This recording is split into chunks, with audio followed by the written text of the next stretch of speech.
sana sudah mulai? Sudah Pak, sudah Pak. Udah ya, puji Tuhan. Oke Pak, kita mulai aja Pak ya. Oke.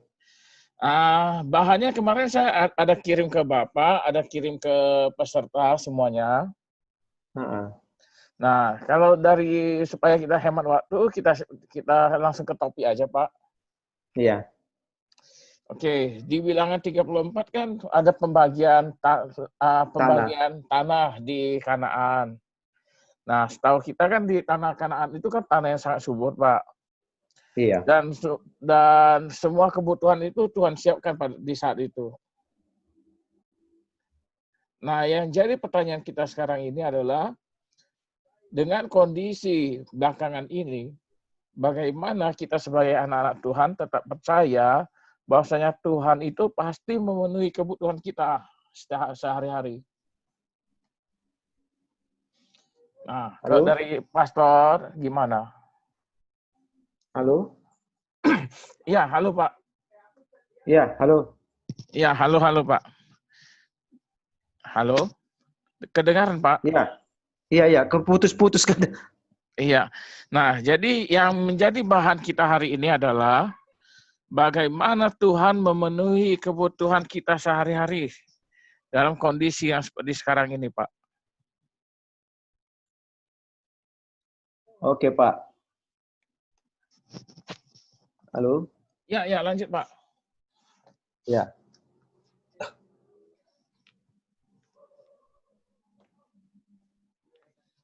Jadi kalau dari konteks ini kita lihat memang ini merupakan pembagian tanah ya. Ya. Buat bangsa Israel, di mana itu memang janji Tuhan, ya kan? Ya. Buat bangsa Israel. Dan di pasal 34 ini Tuhan memenuhi janji mereka ya. Ya. Jadi pertanyaannya tadi bagaimana Tuhan memenuhi kebutuhan kita sehari-hari dalam kondisi yang seperti sekarang ini, Pak. Iya. Apakah janji Tuhan itu tetap ada? Iya. Amin. Sebagai orang percaya, ya, saya juga meyakini janji Tuhan itu masih tetap ada. Dan itu yang sudah dijanjikan.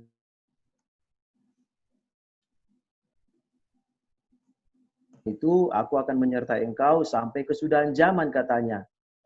Yang menjadi pertanyaan, tapi begini juga, kalau kita baca di konteks pasal yang ke-32 itu kan, sebelum itu Tuhan memberikan tanah perjanjian itu bagi mereka, di pasal 32 itu Tuhan bilang sama mereka itu, ya sebelum menyeberang ke tanah Kanaan itu, mereka itu katanya, ya saya lihat di pasal 32,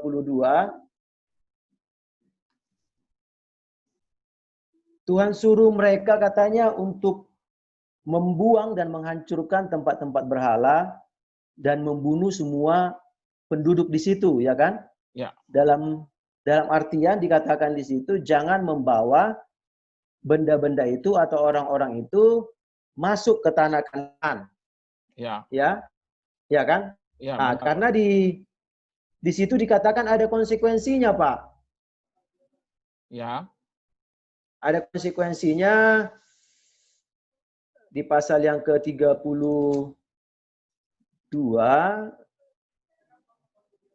Sorry ya Pak ya, saya lihat dulu ya apanya ya. Saya oke boleh Pak. Oke ya, coba ya.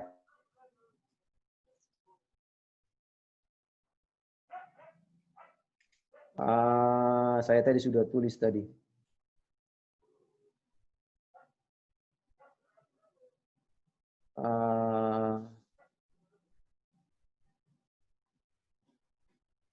Sorry.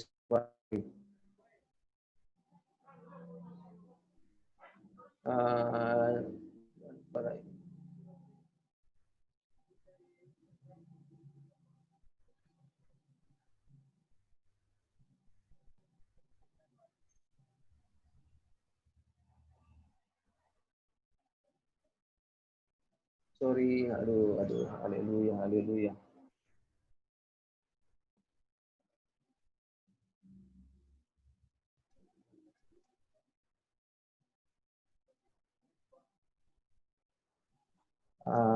33. Ini Pak. Sorry, pasal 33 ayat 51. Oke, lanjut Pak. 51, ya. Dia bilang begini kan, berbicaralah kepada orang Israel dan katakanlah kepada mereka, apabila kamu menyeberangi sungai Yordan ke tanah Kanaan, maka haruslah kamu menghalau semua penduduk negeri itu dari depanmu dan membinasakan segala batu berukir kepunyaan mereka. Juga haruslah kamu membinasakan segala patung tuangan mereka dan memusnahkan segala bukit pengorbanan mereka. Haruslah kamu menduduki negeri itu dan diam di sana, sebab kepadamulah kuberikan negeri itu untuk diduduki.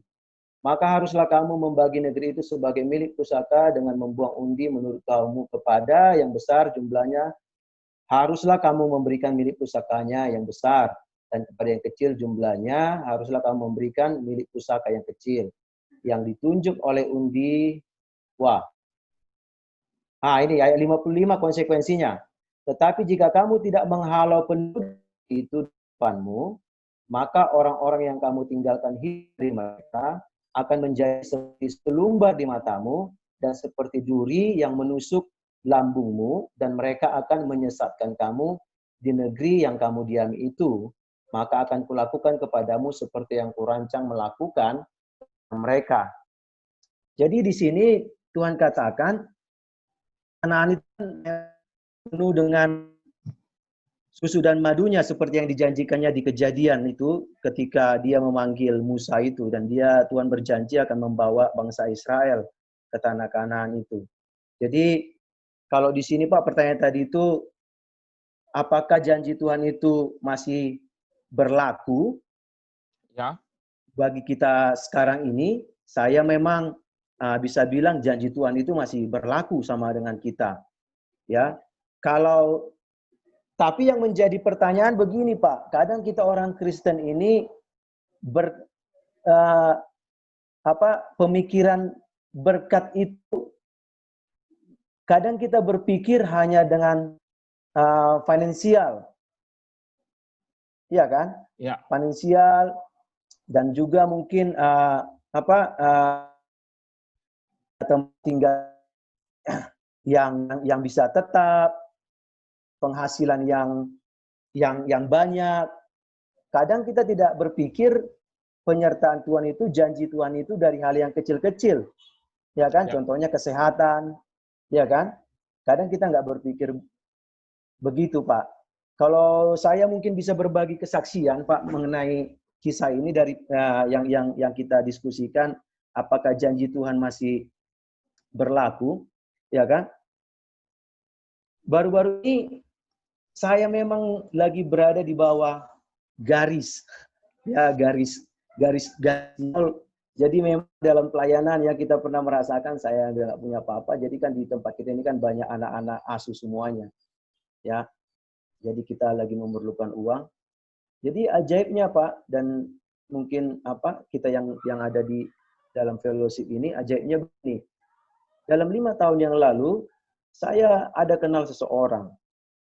Sejak 2015, kita tak pergi komunikasi, Pak. Ya. Dari 2015 sampai di tahun ini, tidak pernah komunikasi. Tapi, entah beberapa hari kemudian itu, ya sekitar bulan yang lalu itu, Pak, Ya. tiba-tiba dia chat sama istri saya.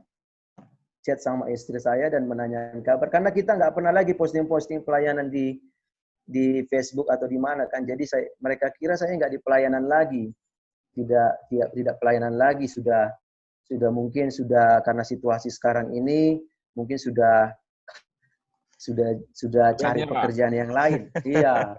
Karena kan apalagi kan situasi sekarang ini, apalagi Bapak tahu lah, gereja kecil, jemaat ya Tuhan kirimkan yang masih kita yang menolong mereka, ya. Saya banyak bergumul, ya kan. Jadi mereka kira saya nggak di pelayanan lagi. Jadi mereka chatting. Terus tiba-tiba mereka tanya, orang Bapak dan Ibu masih di pelayanan nggak? Oh iya, masih di pelayanan. Tapi kok nggak pernah lagi saya lihat ininya, postingannya. Memang sengaja nggak kita posting lagi, begitu.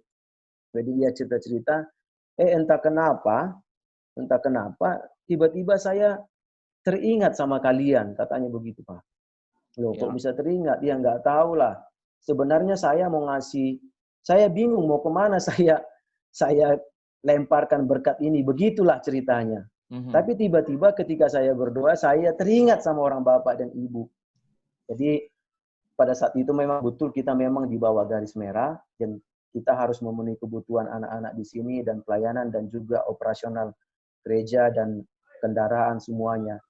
Terus dia bilang begini, boleh nggak saya meminta nomor rekening kalian, begitu. Ya kan? Padahal kita sudah tidak pernah komunikasi selama 5 tahun, Pak. Dan bahkan secara, kadang ya manusia karena kita ada kesibukan di mana-mana, apa segala macam, kita pun nggak teringat lagi. Komunikasi pun nggak pernah lagi begitu. Jadi setelah berjalan cerita itu, kita kirimkan, sangat terkejut sekali ketika dia mengirimkan dengan jumlah yang sepertinya tidak pernah kita bayangkan. Nah, begitu Pak. Jadi dalam konteks ini, apakah Tuhan masih memberkati ya? Tadi seperti apa tadi pertanyaannya Pak? Apakah Tuhan memenuhi kebutuhan kita sehari-hari? Masih memenuhi kebutuhan kita sehari-hari. Saya sangat percaya sekali ya, Tuhan masih memenuhi kebutuhan kita sehari-hari. Tapi kan kenyataannya Pak, bahkan untuk belakangan ini gereja-gereja besar yang tidak bisa melakukan ibadah, biaya operasional mereka berkurang, nggak ada persembahan. Sehingga persembahan juga disuruh kirim rekening, Pak. Iya, saya ada lihat itu. Sampai ya kan? teman saya pun ada gitu, Pak. Nah, kalau begitu, apakah hamba Tuhan begitu juga masih percaya sama janji Tuhan bahwasanya Tuhan akan memenuhi kebutuhan hidup mereka, Pak? Iya, di konteks ini, Pak. Saya melihat begini, ada banyak juga, ya saya nggak mau menyalahkan hamba Tuhan atau bagaimana lah, Pak. Memang cara pandang kita kepada Tuhan ini kan, itu yang menentukan, Pak. Ya. Walaupun itu yang menentukan. Makanya kayak saya ya, saya dulu pernah diklaim begini, Pak.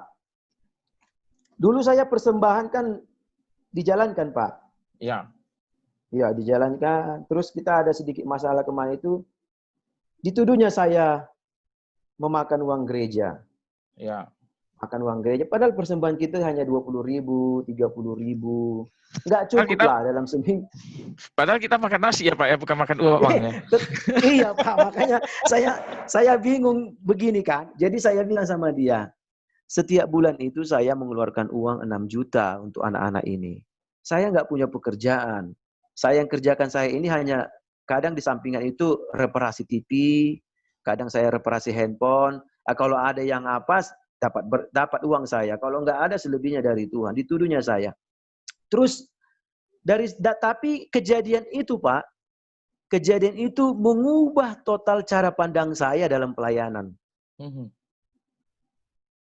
Saya mulai berpikir begini, mungkin Tuhan mengizinkan ini terjadi supaya saya benar-benar melihat siapa yang saya layani. Terus dari situ, saya berpikir begini, dan saya bilang kepada semua pengurus, mungkin sepertinya jangan dijalankan persembahan, supaya kita lihat apakah yang dituduhkan itu ya. Karena ada yang dijalankannya itu persembahan itu, makanya ada uang gereja gitu kan. Itulah yang diapakan sama saya Pak. Jadi saya berdoa, Tuhan, saya tidak akan menjalankan persembahan.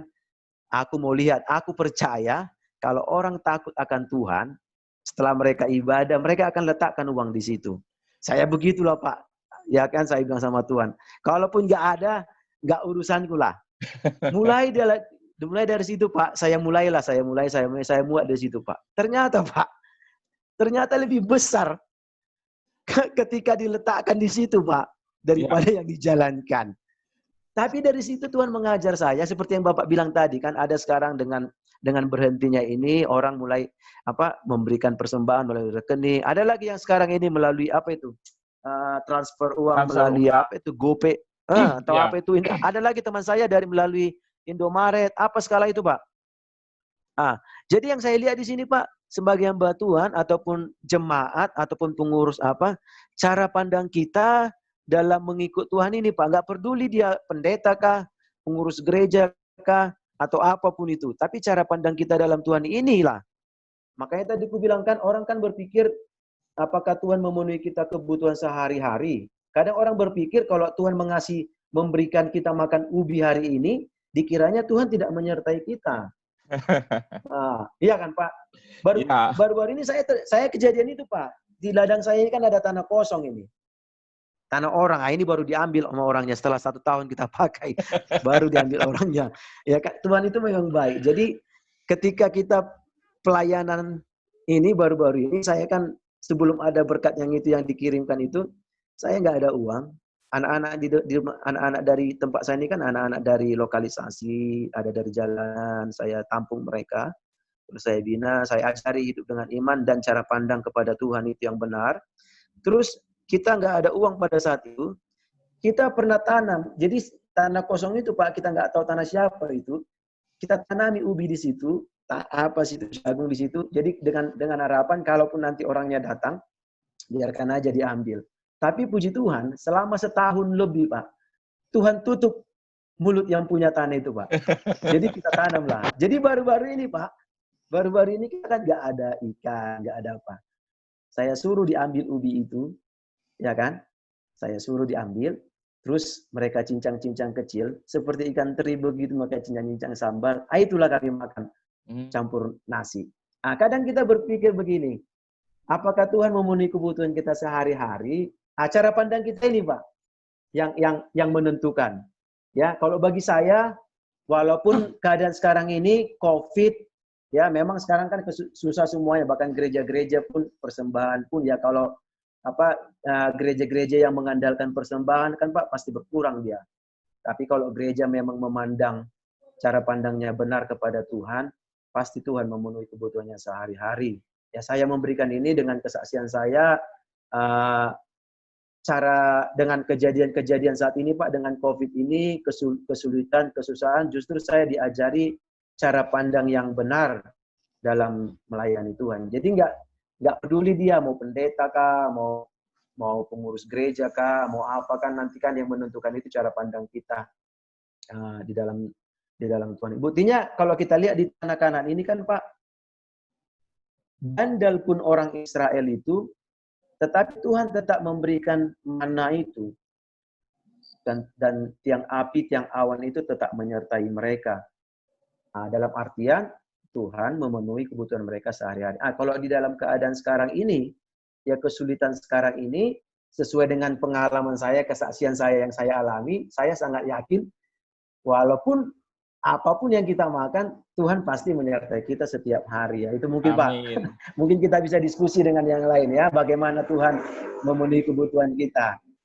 Oke Pak, karena waktunya tinggal 5 menit, kita disconnect dulu Pak ya. Nanti connect lagi dengan ID yang sama Pak ya. Oke. Shalom ya Pastor Henry. Ya, shalom Ibu. Ya, ini saya mau bertanya Pastor. Ini di ayat yang ke-55 ini tadi Pastor, bilangan 30.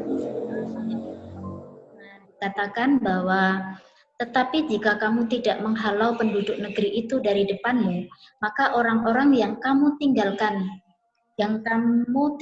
hidup dari mereka akan menjadi seperti selumbar di matamu dan seperti duri yang menusuk lambungmu, dan mereka akan menyesatkan kamu di negeri yang kamu diami itu. Nah, kalau zaman sekarang ini, diibaratkan apa ini penduduk yang harus dihalau dari depan kita ini? Itu aja Pak. Iya, kalau pertanyaannya bagus sekali nih Bu. Iya, jadi mungkin kita dalam konteks sekarang ini ya kan kita sekarang ini kan lagi menjalani apa ini? Tanah Kanaan ini kan sebenarnya sudah diberikan ya bagi Israel ya. Sekarang ini kan kita ibarat seperti Israel rohani, yang sekarang ini kita berjalan di padang gurun. Ini ibaratnya seperti sesi kedua ini Bu. Karena Israel kemarin sudah menyelesaikan dan mereka sudah berdiam di Israel saat ini ya, tanah Kanaan itu ya. Cara jasmani. Perjuangan mereka itu kan membunuh masyarakat di situ, orang-orang di situ. Jadi kalau sekarang ini, ya kita nggak mungkin lah menyingkirkan orang kan, padahal Yesus bilang aja, kasihi sesamamu manusia, ya kan begitu kan. Bagi saya mungkin berhala-berhala ini, manusia-manusia ini, ya mungkin hal-hal yang kecil ya dalam perjalanan kita di padang gurun ini untuk masuk nanti ke tanah Kanaan rohani itu, yaitu surga itu ya kan.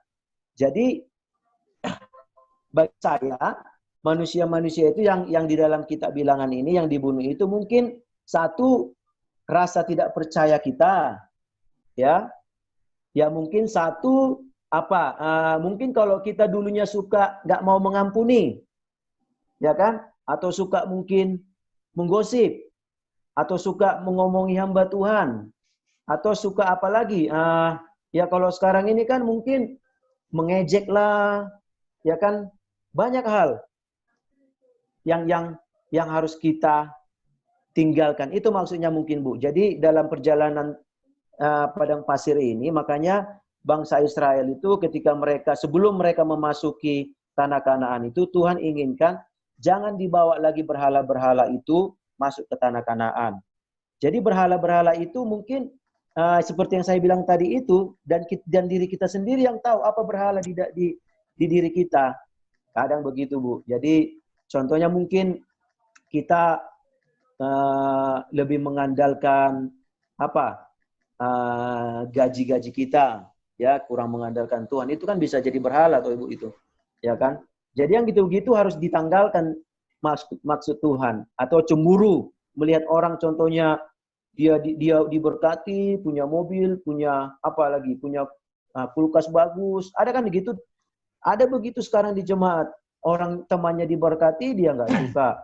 Yang begitu-begitu harus dibuang maksudnya Bu. Jangan sampai kita bawa lagi hal-hal yang kecil, ya kan?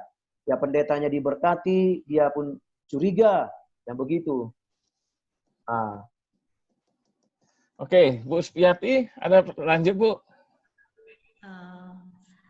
Cukup Pak, terima kasih Pastor. Iya, sama-sama Ibu. Oke, Bu Diana atau Bu Marta, ada pertanyaan Bu?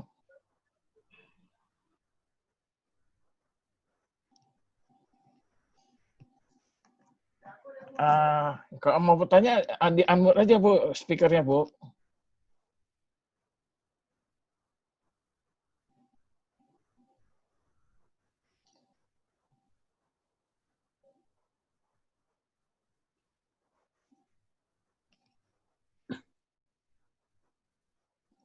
Oke, Pastor. Iya Pak, iya Pastor ya. Nah, tadi kan semua hal-hal buruk itu harus kita buang. Iya.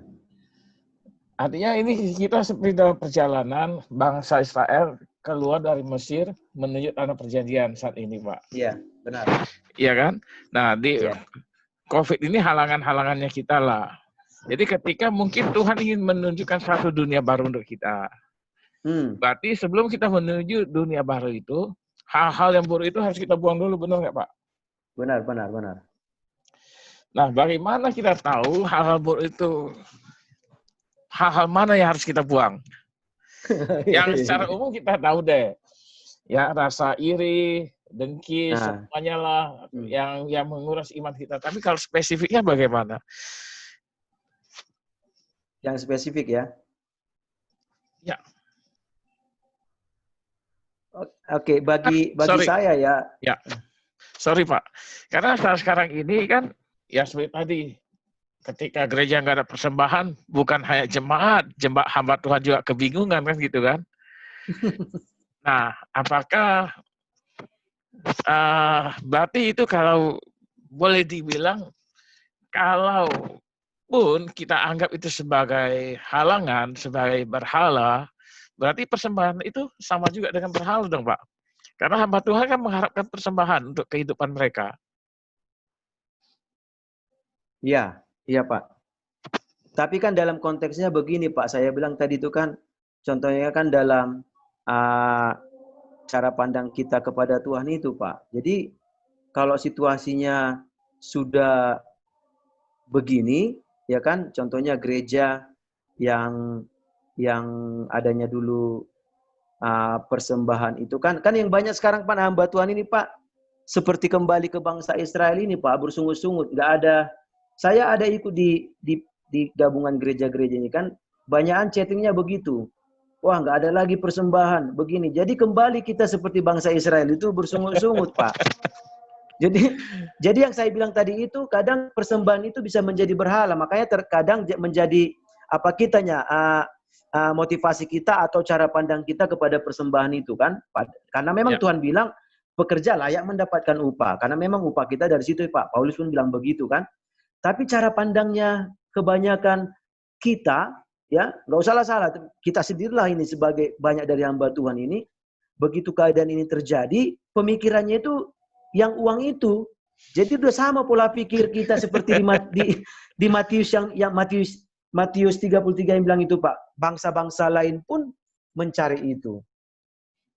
Kan yang begitu yang tadinya sampai. Yang itu yang saya mau tekankan kepada kita dalam situasi begini. Ini cara pandang kita. Contohnya lagi nih kayak saya lah, Pak.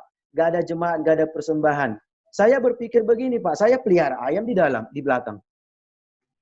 Nah, kan ada aja cara. Asalkan kita nggak, kan kadang yang begini ya Pak. Kadang orang berpikir loh, itu pendeta loh. Masa udah nggak ada jemaatnya, jadinya dia memelihara ayam supaya makan. Itu kan cara pandang yang diajarkan salah juga. Kadang yang pemimpinnya nggak mengajarkan kan.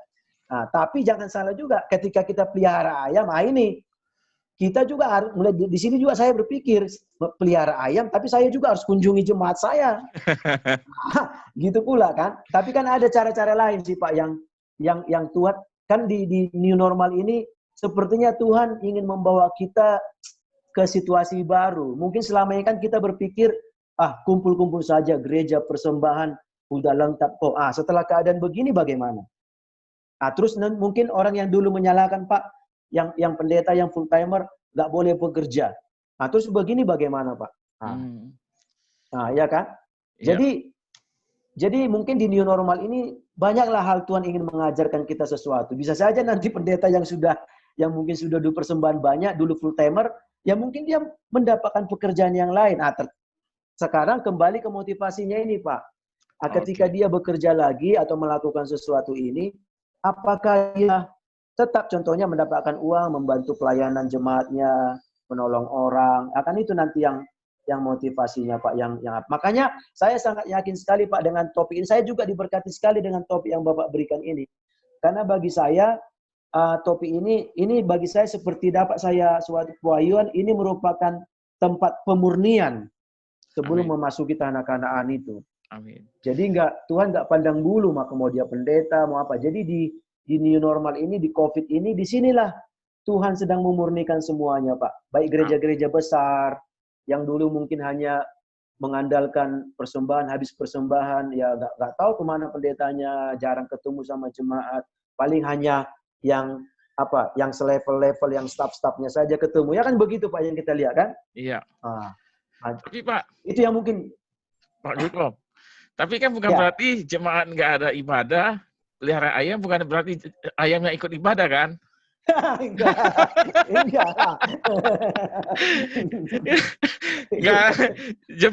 Ayamnya jadi jemaat nanti Pak. Ya makanya saya bilang ke sini Pak. Di normal ini kan bagi saya pribadi, ya kan, kita kan tetapnya kita tahu jemaatnya di mana-mana. Nah di sini juga kita sebagai hamba Tuhan diajari loh Pak menjadi servanthood leadership itu. Pemimpin hamba itu Pak. Kadang kan yang selama ini kan pemimpin yang menunggu, gembala yang menunggu. Di sini kita diajari dengan keadaan begini, ya kan? Selain kita juga untuk mencari kehidupan juga Tuhan bukakan jalan begini, ya kita yang harus pergi sekarang melihat mereka, menjumpai mereka. Di sini inilah yang tadi yang dikatakan itu seperti gereja yang dulu itu, yang menjadi masalahnya sekarang ini Pak, yang banyaknya kita pendeta atau hamba Tuhan ini yang memberhalakan persembahan ini. Padahal kalau kita contohnya kunjungan nanti ke rumah jemaat itu entah lebih besar dari situnya dikasih. Kan kita nggak tahu Pak Tuhan ini kan. Ya, Pak.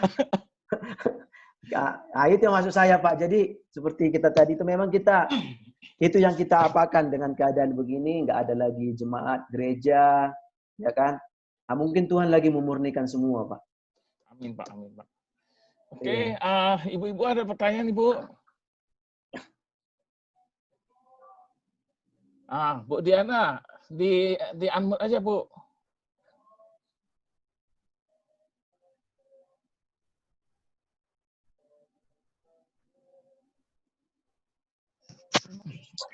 Ya, Oke, shalom lanjut, Bu Pak. Diana. Shalom Ibu, ya. Shalom, shalom Pastor. Wah, dari wajahnya sukacita diberkati kayak ini. Amin. Amin, amin. Ya, mungkin Pak sekedar sharing juga ya di pandemik 19 ini. Saya sih sering sih lihat-lihat dari medsos. Kadang-kadang ada serangan-serangan yang memang bahasanya sangat tajam, seperti mereka mengatakan seperti ini. Jangan kalian manjakan hamba Tuhan itu dengan uang, karena mereka itu sebenarnya kasar-kasar banget itu Pak. Iya. Dan itu sebenarnya Pak, kebetulan saya juga ada bergabung di Abaya Bapak atau apa itu kan Pak. Jadi itu semuanya juga anak-anak Tuhan ada di situ gitu Pak. Iya. Makanya saya bilang Pak, gimana saya sebenarnya kepingin juga sih memberikan pandangan kepada mereka gitu ya. Walaupun gembala kami yang Tuhan berikan saat ini tidak seperti itu orangnya. Maaf, saya kenal Bapak itu. Tidak mata duitan. Bahkan terkadang lebih baik dia memberi daripada dia menerima ya. Nah, jadi sekarang saya mau minta ini Pak, satu masukan. Ketika kita jumpa-jumpa seperti itu Pak, gimana ya Pak supaya kita bisa memberikan suatu pandangan, supaya masukan kepada mereka, supaya mereka tidak berpikiran hal-hal yang negatif seperti itu Pak, tentang hamba Tuhan khususnya Pak. Terima kasih Pak. Maksudnya kepada orang yang komplain-komplain begitu ya? Iya benar, mereka mempermasalahkan gini Pak, itu uang perpuluhan mau diapakan, persembahan mau diapakan, pasti semuanya itu dimakan kepada pendeta, hamba-hamba Tuhan, pelayan-pelayannya. Dan maaf ya, saya merasa juga saya sebagian dari pelayan itu kan Pak. Jadi saya juga mendengarnya agak risih gitu, tapi saya pun sedang berdoa, Tuhan apa yang harus aku sampaikan supaya juga tidak menjadi suatu hal yang menyakitkan hati mereka gitu Pak. Begitu ya. Iya. Tapi kalau saya Bu justru kalau itu lebih banyak jadi menyakitkan hati mereka. Oh ya. Saya selalu bilang begini, mereka. Ya biasanya yang ngomong begini kan Bu, bukan jemaat-jemaat yang baru, bukan orang-orang yang contohnya yang baru lahir baru. Yang biasanya orang yang mengatakan begini, orang yang sudah lama-lama ya, bahkan ya sudah Kristen-Kristen lama ya. Jadi kalau saya pribadi mungkin ketika bertemu dengan orang ini dari pengalaman saya ya. Saya suruh orangnya itu jangan beribadah di situ. Kalau memang Bapak tidak percaya ke pendeta itu. Dan kalau memang, bagi saya ajarkan kebenaran. Makanya Yesus kalau kita baca firman-Nya kan Bu, dia selalu bilang, ular beludak. Tahu nggak pernah dia. Jadi saya bilang sama orang itu, ya kalau memang kamu mungkin tahu itu uang dimakan hamba Tuhan itu, ya jangan kamu kasih uangnya di situ. Kamu cari ke tempat lain yang bisa kamu percaya. Dia dipercayakan Tuhan di situ. Dan itu bukan urusanmu menghakiminya. Saya selalu bawa dari kisah Daud dan Saul itu Bu. Saya menceritakan, ya kan? Saul itu diurapi Tuhan. Daud itu juga diurapi.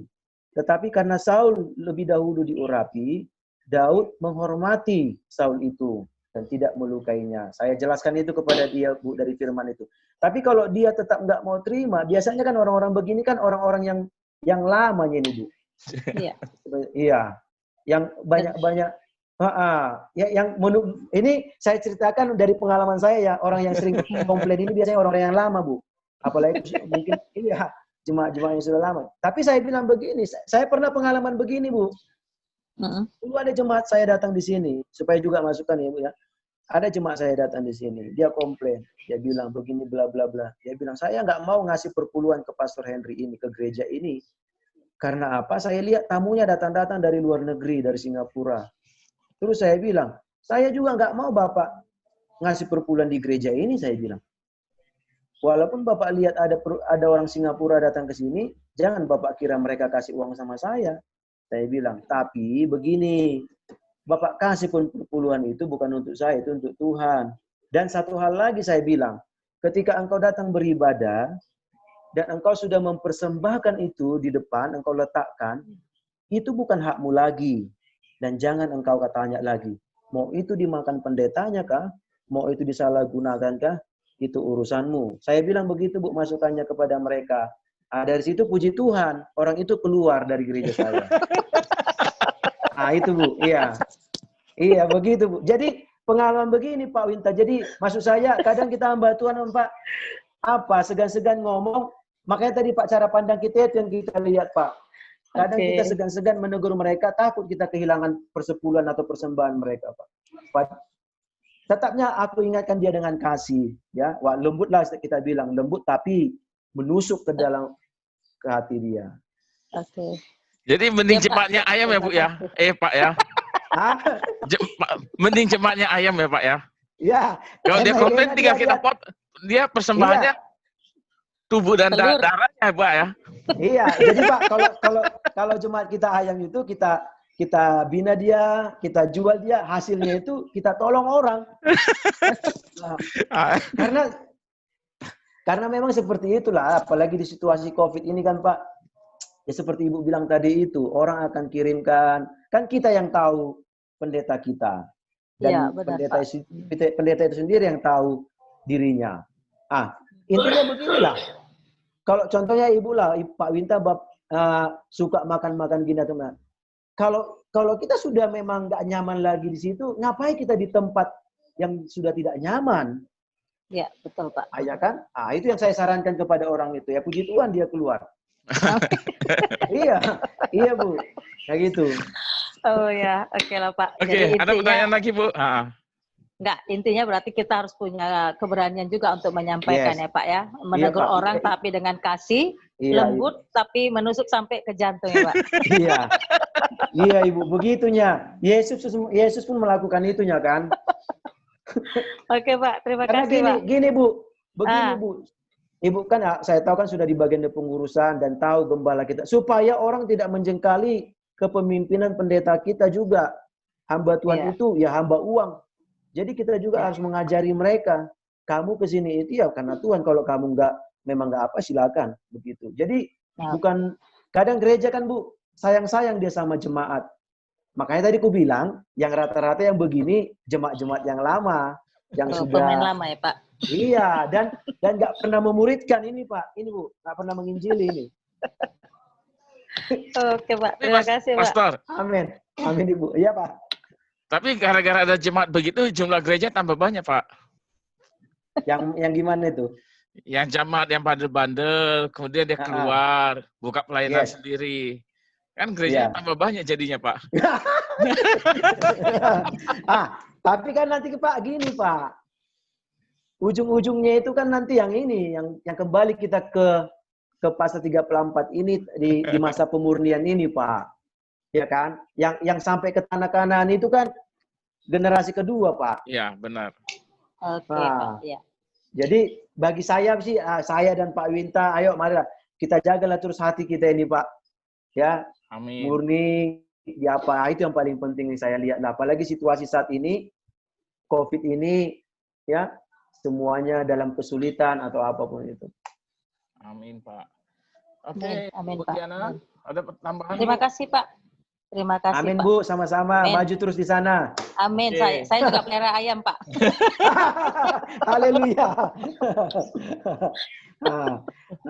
Oke, Pak. Amin. Puji Tuhan. Satu lagi kan, tapi kan Yesus bilang juga itu, Bu, gandum dan lalang itu kan harus tumbuh sama. Oke, jadi, Pak. Iya, benar. Itu pasti ada lah itu. Iya, Pak ya. Oke. Oke. Ibu Supiati nih, ada pertanyaan, Bu? Saya mau apa? Mau apa ya? Kalau menurut saya gitu, kalau pendapat saya. Kalau menurut pendapat saya, itu persembahan bukan sebagai berhala. Karena kan ladangnya sebagai hamba Tuhan kan ladangnya memang di situ. Selain menuai jiwa, kan juga tuaian yang bersifat jasmani juga berasal dari situ gitu. Benar. Jadi persembahan bukan merupakan berhala, karena yang mempersembahkan pun itu bukan dari bukan dari keterpaksaan. Orang kalau terpaksa biasanya kan tidak akan memberi ya, bersungut-sungut itu tadi dan akhirnya pergi.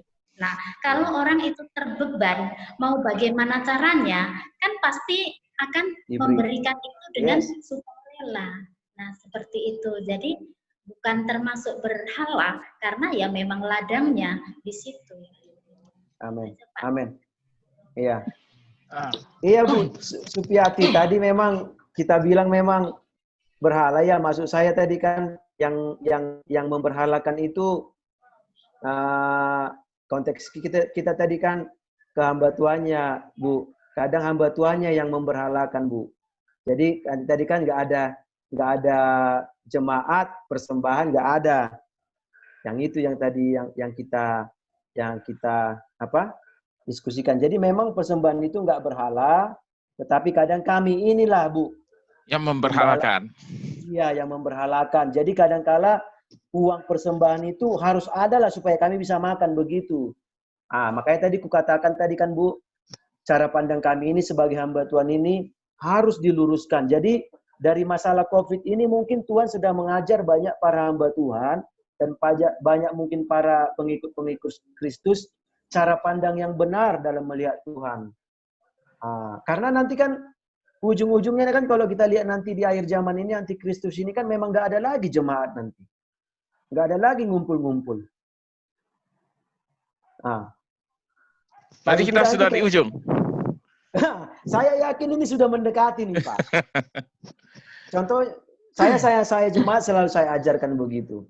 Nggak ada lagi nanti waktu yang ngumpul-ngumpul sama seperti begini. Buktinya sekarang kita lihat Pak. Makanya saya bilang, kita bangun gereja besar-besar, alat musik bagus-bagus, apa terakhir kayak di Siantar ini, bagus-bagus, kosong semuanya Pak. Jadi milik kita Pak.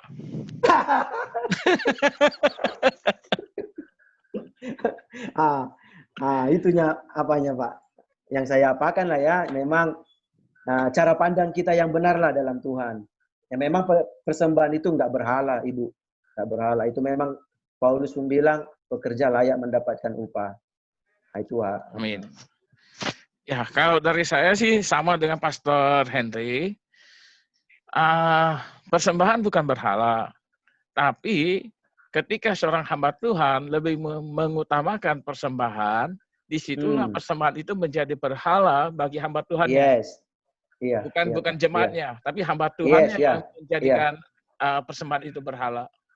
Benar. Jadi benar, ya, Pak. Kalau kita benar-benar sebagai seorang hamba Tuhan yang sejati, sebagai kata Pastor Henry, ya kita lakukan tugas kita semampunya kita, tanpa mengharapkan sesuatu. Kalau diberikan bersyukur, kalau tidak ya sudah nggak apa-apa.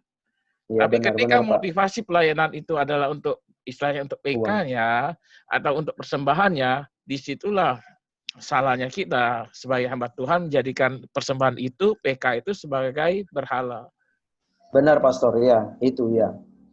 Oke, Bu Supiati yang lanjut Bu, ada? Cukup Pak, terima kasih Pak. Oke. Nah, amin Ibu. Ini ada Ibu siapa nih? Ibu Marta, pertanyaan Bu.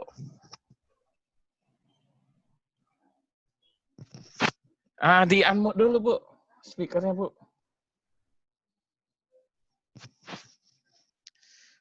Masih belum kedengaran Bu. Mic-nya dihidupkan aja Bu.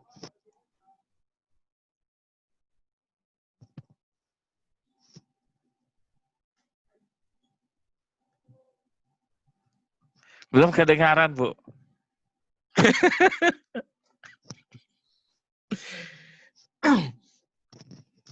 Oke, ada lagi atau Bu Diana lagi Bu? Kebetulan hari ini kita hanya ada 5 orang. Ya, puji Tuhan.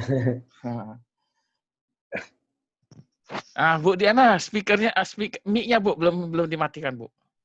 Belum dihidupkan. Dihidupkan. Oke Pak. Oke, lanjut Bu. Shalom Bu. Ya, mungkin satu lagi nih Pak, ada pertanyaan dari saya. Ya ini tentang keadaan yang saat ini sedang kita alami lah ya. Jujurnya saya alamin. Dalam kondisi saat ini Pak, memang kita tetap berdoa. memang kita tetap percaya kepada Tuhan, bahwasanya Tuhan akan memelihara kehidupan kita, memenuhi segala kebutuhan kita. Tetapi terkadang Pak, rasa khawatir, rasa cemas itu selalu datang gitu Pak. Selalu juga terkadang menghantui, terlalu juga mengikuti walaupun terkadang saya sendiri sudah pernah sampaikan firman, serahkan segala kekhawatiranmu kepadanya gitu. Tetapi kan Pak, sebagai manusia biasa terkadang di saat memang Tuhan tolong Pak, tapi di ujung-ujungnya gitu Pak datangnya Pak. Jadi udah sempet agak-agak cemas, memang Tuhan tolong, tapi terkadang di penghujung-penghujungnya sehingga terkadang mengharapkan juga pertolongan dari yang lain, walaupun akhirnya Tuhan juga yang menolong sih Pak. Nah itu sering-sering juga terjadi gitu Pak. Saran Pak untuk dari pastor supaya dalam kondisi yang seperti itu, selain memang kita sudah serahkan kekhawatiran itu, apalagi yang perlu kita terapkan ya Pak, supaya memang kita betul-betul dalam kondisi terjepit atau apapun, kita tidak ada rasa takut atau gentar itu Pak. Begitu ya Bu ya? Iya. Wah, kalau gini agak rumit ini kalau udah begitu.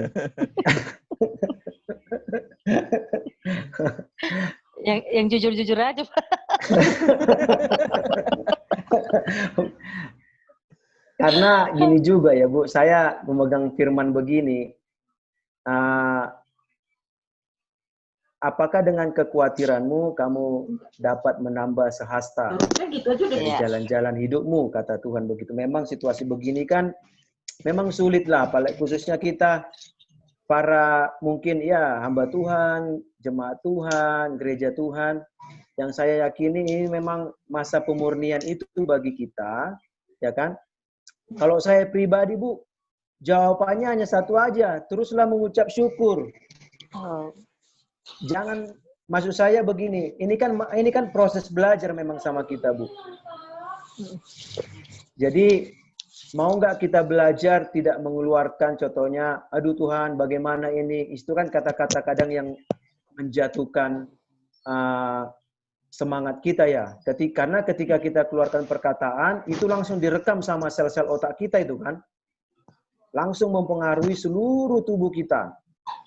Jadi, saya sudah pernah praktekkan itu, bangun pagi itu, beda sekali ketika kita ucapkan kata-kata berkat. Contohnya, saya tahu keadaan susah hari ini, saya tahu sulit, tapi saya percaya Tuhan akan menyertai.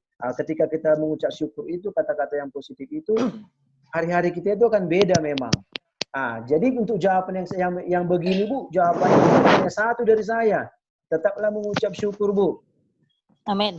Amin Pak. Iya, saya ini kesaksian ya, saya dibalik mengucap syukur itu Bu. Pastor. Ya. Ini karena waktunya lagi, Pastor, kita disconnect lagi ya. Oke. Nanti connect lagi. Oke, makasih. Oke, siap. Oke, ya.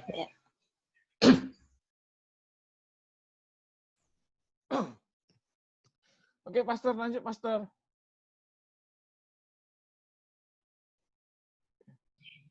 Oke, Pak Henry lanjut Pak.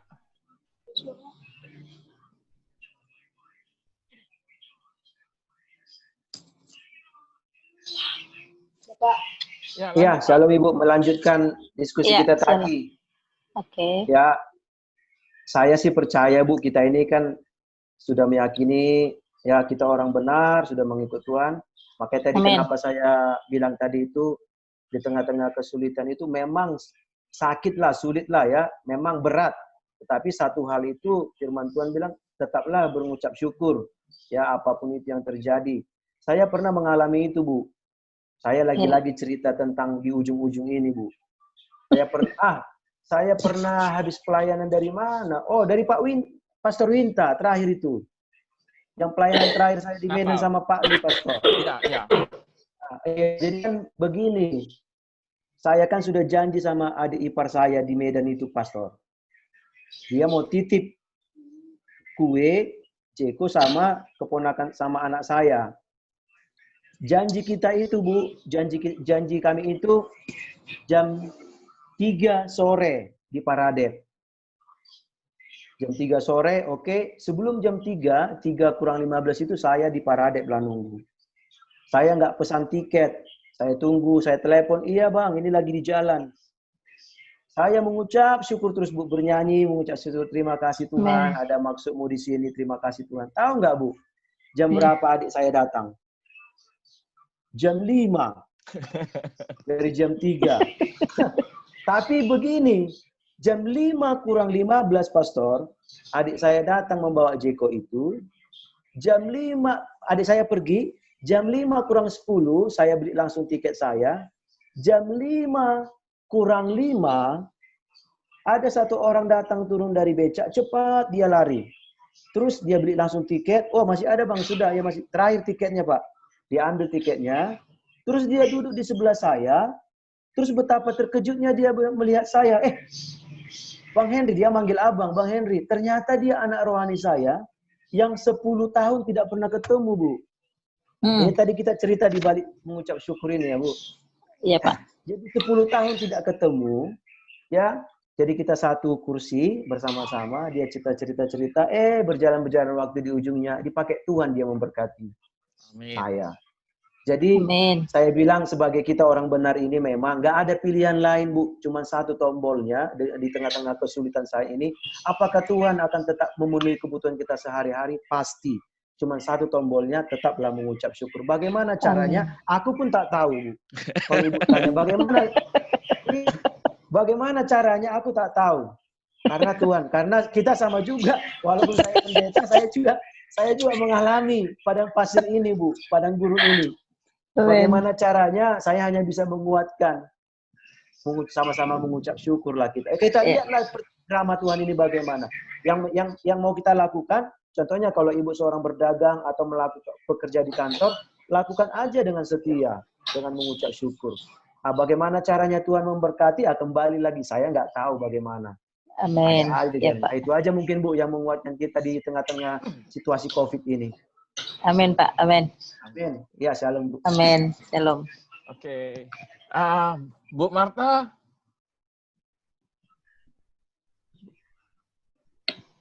Bu Marta lagi keliling-keliling tuh Pak. Enggak, tadi mic-nya udah hidup tadi Bu. Oh iya. Iya.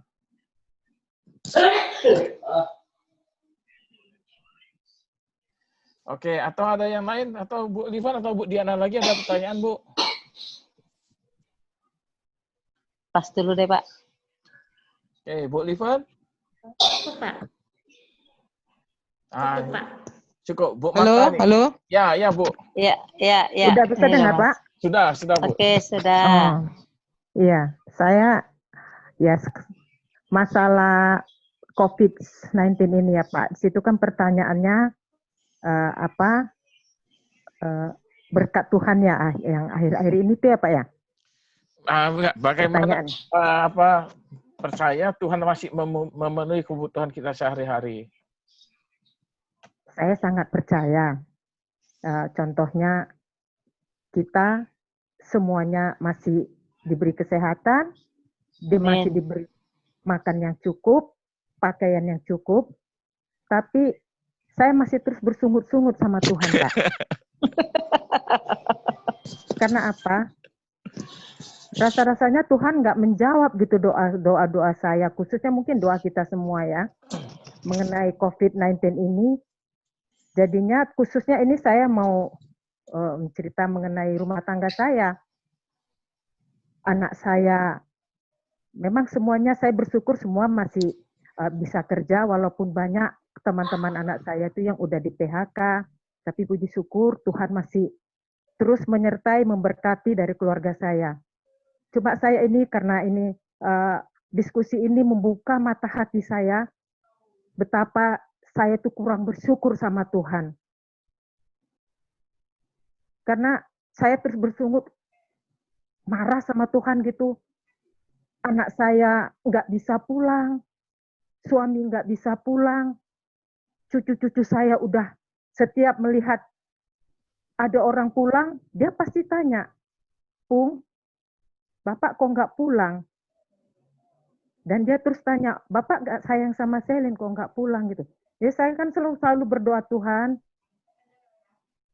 tolonglah Tuhan, berikan petunjuk agar ahli-ahli virus ini bisa menemukan vaksinnya, kalau memang tidak bisa dilenyapkan lagi virus ini. Jadi melalui diskusi ini benar-benar membuka mata hati saya. Dan saya tolong diberi arahan bagaimana saya menyikapi masalah ini, Pak. Terutama mengenai ya yang di rumah tangga saya inilah, Pak. Supaya saya diberi suatu kekuatan untuk menyikapi masalah ini. Karena sangat bergumul bagi saya, terutama anak-anak saya inilah, Pak. Itu aja sih pertanyaan saya. Oke, baik Ibu. Tapi Ibu percaya kan bahwasanya kalau bapak atau anak-anak atau bapak lah nggak pulang itu bukan berarti dia punya ibu baru di sana kan Bu kan? Hampir nggak percaya.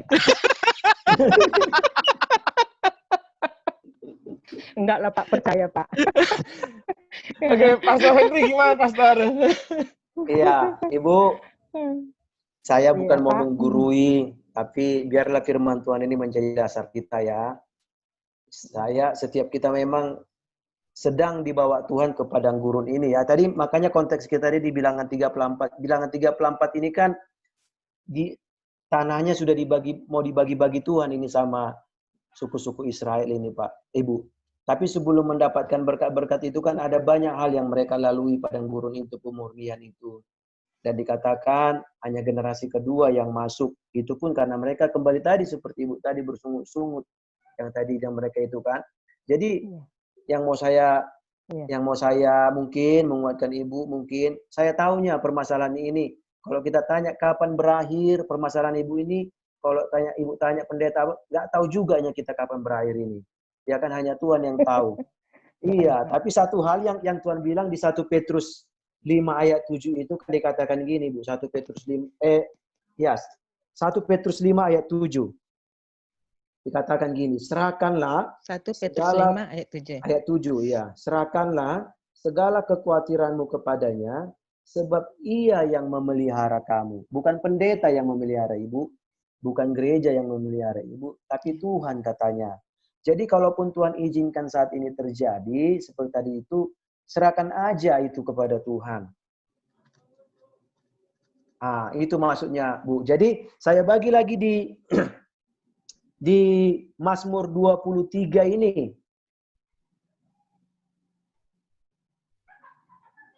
Di Mazmur 23 ayat 4 sampai 5, Bu. Ya. Dikatakan gini, luar biasa ini pengalaman Daud ini, Bu. Sekalipun aku berjalan dalam lembah kekelaman, aku tidak takut bahaya, sebab Engkau besertaku. Gadamu dan tongkatmu itulah yang menghibur aku. Engkau menyediakan hidangan bagiku di hadapan lawanku. Engkau kepadanya pialaku penuh melimpah. Kadang ketika kita dihadapkan dengan masalah begini, ya kan? Kita kadang memang seperti Ibu bilang tadi itu banyak menyalahkan keadaan, bahkan menyalahkan Tuhan. Jadi sama seperti yang saya bilang tadi itu. Cobalah belajar, Bu, mengucap syukur. The power of thanksgiving itu, kuasa dari mengucap syukur itu memang besar sekali, Bu. Memang besar sekali. Karena saya bilang begini, karena saya pun mengalami dalam beberapa bulan-bulan ini. Ya, saya seperti tadi yang kita sharingkan tadi. Cuman melihara ayam apa, tapi saya melihat itu ketika kita mengucap syukur itu, Bu, luar biasa. Jadi dengan keadaan Ibu seperti ini, karena seperti tadi, Bu, cemburut pun Ibu, bersungut pun Ibu, nggak selesai masalah. Ya lebih bagus bernyanyi memuji Tuhan walaupun masalah belum selesai. Tapi ada bedanya, Bu, yang bersungut-sungut dengan mengucap syukur. Hatinya itu berbeda dia.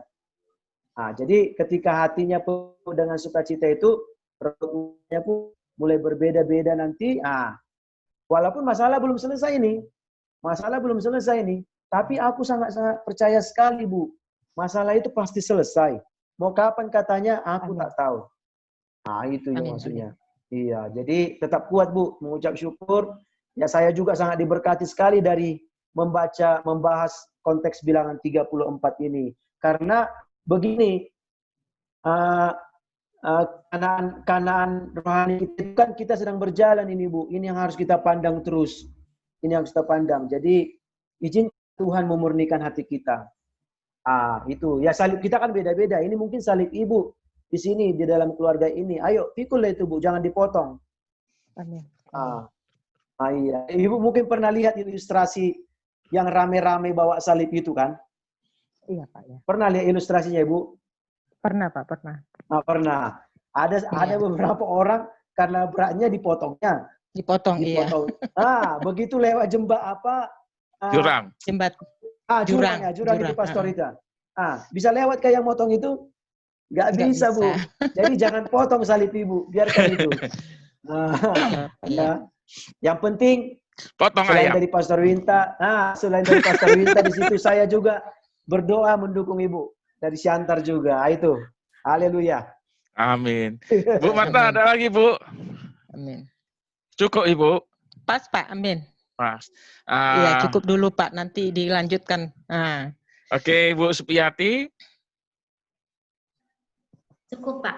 Cukup. Ibu Diana. Di-unmute dulu, Bu. Mic-nya hidupkan dulu, Bu.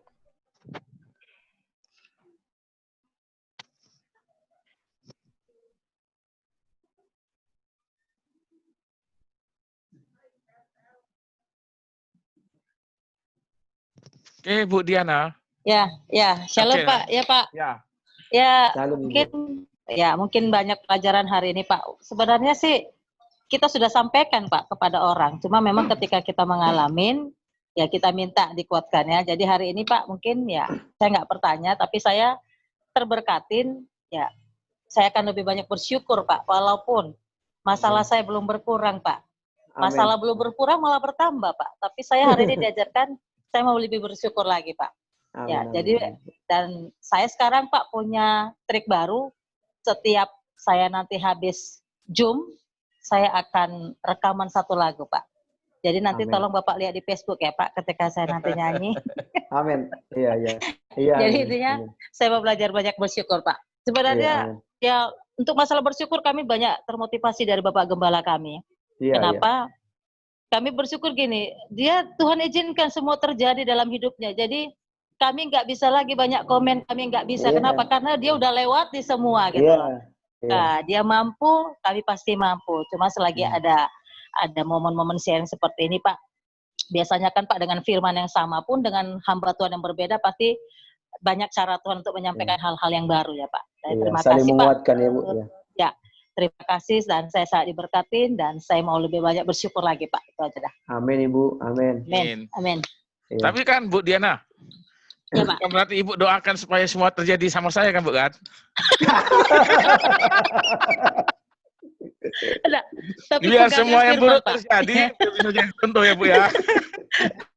Segala sesuatu terjadi karena Tuhan izin, karena Tuhan lihat Bapak Gembala mampu melewati dan melaluinya. Amin. Iya. Itu ya Pak ya. Amin. Cuman paling pesan kami Pak, ya jangan minta diganti dengan yang baru Pak.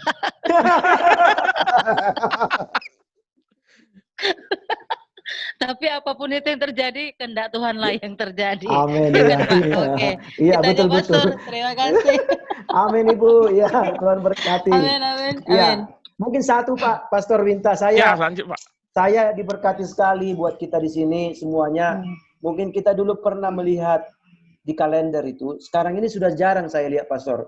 Dulu saya berapa tahun yang lalu saya melihat kalender begini, jejak kaki itu, the footprints itu.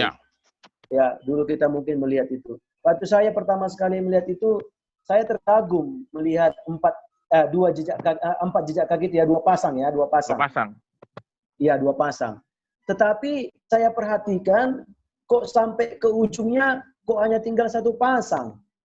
Ya. Dan saya bertanya-tanya, dan kadang ini juga menjadi pertanyaan dalam hidup kita. Kenapa jejak kaki itu menjadi 1 pasang? Apakah itu jejak kaki saya atau jejak kaki Tuhan? Jadi kadang di dalam masalah ini kita berpikir itu jejak kaki kita. Kita sendiri yang memikul berat, sulit, apa segala macam. Tetapi ternyata ketika kita ketahui cerita itu, kita baru melihat ternyata jejak itu adalah jejak kakinya Tuhan. Terus saya dan saudara, kita semua di mana dibuat Tuhan? Dia bilang kita digendongnya.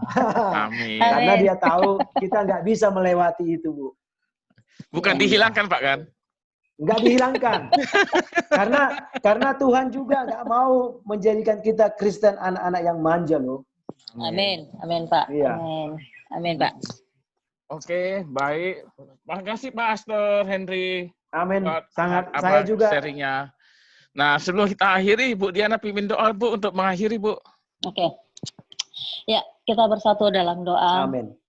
Tuhan Yesus, kami sungguh bersyukur malam hari ini Tuhan, karena kami masih diberikan waktu dan Tuhan masih percayakan kepada kami waktu itu dan kami bersyukur. Ya. Dan kami Amin. mau mengisi setiap waktu ini, kami boleh menyenangkan hati Tuhan. Haleluya. Dan Amin. apapun Tuhan topik pembicaraan, pembelajaran Alkitab kami pada hari ini, kami bersyukur. Ajar kami, pimpin kami, supaya kami bisa Tuhan selalu bersyukur di dalam kami melewati setiap masa-masa yang sulit di dalam kehidupan kami. Dan kami percaya Amin. Tuhan, Engkau yang memampukan kami, Engkau Yes. yang menguatkan kami, dan kami percaya Tuhan juga yang akan mengambil alih seluruh kehidupan Iya. kami. Dan Iya kami Tuhan. percaya Amin. saat ini Tuhan, Engkau selalu ada dan bersama dengan kami Amin. untuk menopang kami, dan sehingga ketika kami jatuh kami tidak tergeletak, tetapi Yes, ada Tuhan. tangan Tuhan yang menopang kami. Amin. Terima kasih juga buat Pastor Henry yang hari ini Amin, bersama dengan Tuhan. kami Tuhan. Ya, Biarlah juga Yesus. Tuhan Yesus Engkau memakai dia terus menjadi hamba-Mu yang luar Amin. biasa. Dalam nama Bahkan Yesus. ketika dia di dalam masa sulit pun kami percaya Tuhan akan tetap memelihara dia dan Amin. kehidupan dan keluarganya.